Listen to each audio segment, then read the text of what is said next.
जो तू चाहे मुझको छाड़ सकल की आस, मुझ ही ऐसा होए रहो सब सुख तेरे पास। सदगुरु कबीर साहब का अत्यंत मार्मिक और अत्यंत कल्याणकारी ये साखी है। कबीर साहब कहते हैं, यदि तुम मेरे को चाहते हो, मुझे चाहते हो, तो छाड़ सकल की आस, मुझे ऐसा होए रहो सब सुख तेरे पास।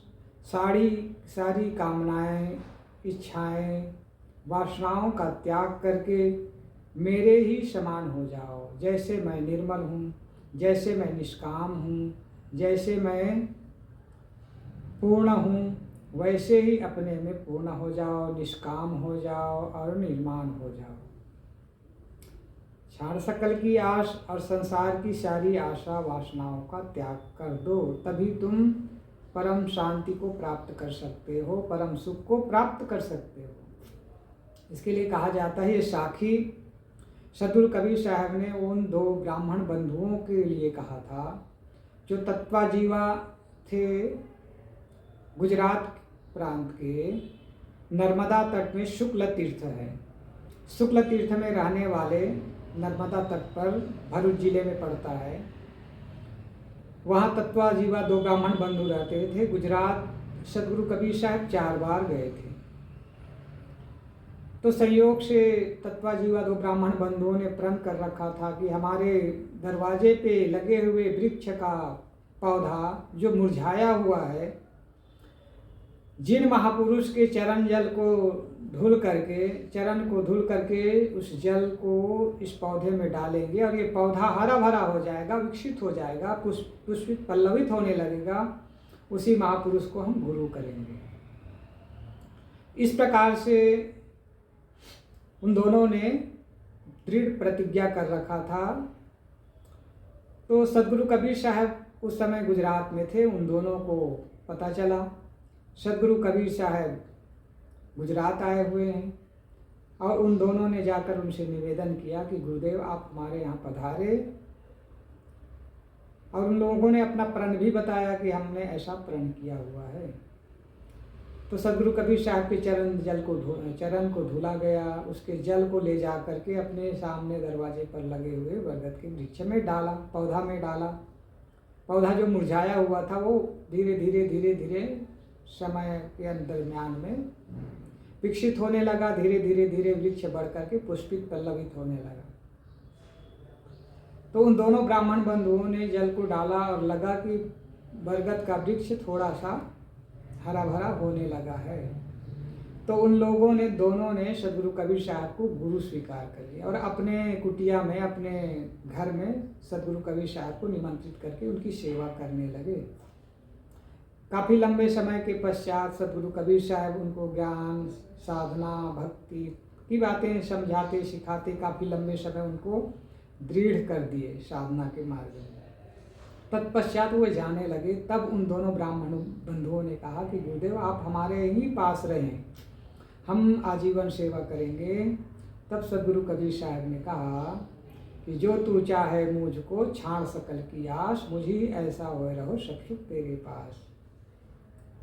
यदि तुम मुझे चाहते हो तो मेरे समान हो जाओ। जैसे मैं निष्काम हूँ, सारी कामनाओं का त्याग कर दो, सारी आशा वासनाओं का त्याग कर दो और अपने आप की प्राप्ति कर लो, तो मैं तुम्हें मिला हुआ हूँ। इसका मतलब ये नहीं है कि मैं दूर चला जाऊँगा तो तुम मेरे पास नहीं होगे। सदगुरु कबीर साहब कहते हैं, जो गुरु बसे बनारसी, शिष्य समुंदर तीर, बिसराए बिसरे नहीं जो गुण होए शरीर। यदि शिष्य गुरु से बहुत दूर है, गुरु बनारस में है, और क्योंकि सदगुरु कबीर साहब का मूल स्थान वाराणसी बनारस था, तो कबीर साहब कहते हैं जो गुरु बसे बनारसी, यदि गुरु बनारस में निवास करता हो और शिष्य समुद्र के तीर नर्मदा नदी के तट पर शुक्ल तीर्थ के पास बसता हो, जो समुद्र से निकट है, बिसराए बिसरे नहीं। यदि शिष्य गुरु के स्मरण को नहीं बिसरता है, गुरु के ज्ञान को नहीं विस्मृत करता है, भूलता है, उनके बताए सद्मार्ग पर चलता है, सच्चरित्र के अनुसार जीवन जीता है, ध्यान साधना में जीवन बिताता है, तो मानो गुरु पास में ही बैठा। जो गुरु बसे बनारसी, शिष्य समुंदर तीर, बिसराए बिसरे नहीं, जो गुण हो सही। गुरु का गुण उसके जीवन में होता है। तो शुक्ल तीर्थ में बरगद का पौधा, बरगद का वृक्ष आज भी लगा हुआ है, काफ़ी विशाल लंबे क्षेत्र में फैला हुआ है, जो शुक्ल तीर्थ में नर्मदा नदी के तट पर लगा हुआ है, जो कबीर साहब के चरण जल को डाल करके उसे विकसित किया गया, इसलिए उस वृक्ष का नाम कबीर बड़ ही रखा गया है। तो सदगुरु कबीर साहब विकसित होते होते वो पौधा बड़ा हो गया और उसी को कहा जाता है कबीर बड़। नाम सुने हैं ना, कबीर बड़ भरूच जिले में पड़ता है, नर्मदा नदी के तट पर बना हुआ है। और वो बरगद का वृक्ष 1 किलोमीटर के घेरे में फैला हुआ है। उसकी मूल जड़ उसके मूल का पता नहीं चलता है, जगह जगह से उसका जो होता है ना बरगद का क्या कहते हैं, जटा, वो निकल करके जगह जगह तना के रूप में हो गया है। मूल का पता नहीं चलेगा, 1 किलोमीटर के घेरे में वो फैला हुआ है। मैं गया हूँ साहब 2 बार। तो ये एक प्रमाण है। तो तत्वाजीवा ने किससे भक्ति किया था? दिल से किया था ना, दिल से भक्ति किया। तो तत्वाजीवा वो तो खैर बरगद का वृक्ष विकसित हुआ और उन्होंने गुरु स्वीकार किया, ब्राह्मण होते हुए भी। तत्वाजीवा ब्राह्मण थे और उनको सदगुरु कबीर साहब को अपने घर में रखे, अपने कुटिया में रखे, लंबे समय तक सेवा किए। और सेवा करने के पश्चात कबीर साहब तो भ्रमणशील संत थे, फिर जाने लगे। तब उन दोनों ने कहा कि गुरुदेव, हमने आपको गुरु स्वीकार किया है, तो आप हमारे पास ही रहिए और हमें सानिध्य लाभ दीजिए। तब वो क्या कहते हैं, गुरु कबीर साहब क्या कहते हैं, मैं तो भ्रमणशील संत हूँ, मैं तो भ्रमण करते रहूँगा और एक जगह रुक जाऊँगा। यदि नदी एक जगह रुक जाए तो लोगों को तृप्त कर पाएगी? नदी एक जगह रुक जाए तो सबकी सेवा हो पाएगी? नदी बहती रहती है तो वही उसकी सेवा है ना।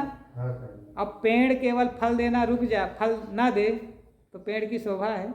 नदी की शोभा है जल के बहते रहना, पेड़ की शोभा है फल देते रहना, और दिन की शोभा है सूरज का उगे रहना, है ना।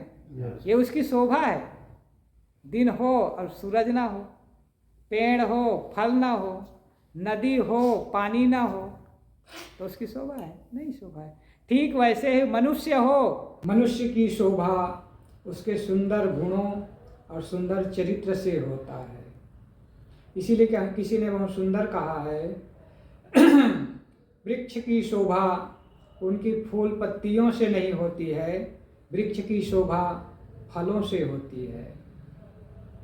नदी की शोभा उसके गहरी होने से, लंबी होने से नहीं होती है, नदी की शोभा सुंदर मीठे जलों से होती है। जंगल की शोभा वृक्ष वनस्पतियों से होती है, और चंद्रमा की शोभा उसकी चांदनी से होती है, न कि काले धब्बों से होती है।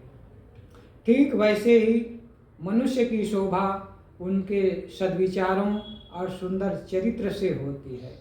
मनुष्य का चरित्र ही महान होता है, चरित्र से ही मनुष्य की शोभा होती है।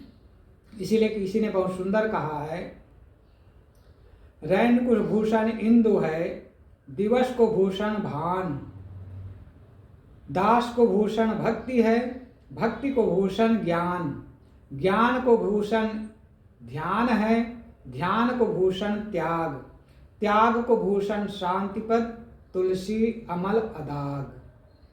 कहने का तात्पर्य है, मनुष्य की शोभा उसके सुंदर विचारों से, सुंदर चरित्रों से और अच्छे स्वभाव से मनुष्य की शोभा होती है। अन्यथा मनुष्य का जीवन प्राप्त करके मनुष्य हो करके मनुष्य नहीं कहला सकता है। मनुष्यता को ना धारण करे तो मनुष्य हो करके वो पशु ही रह जाता है।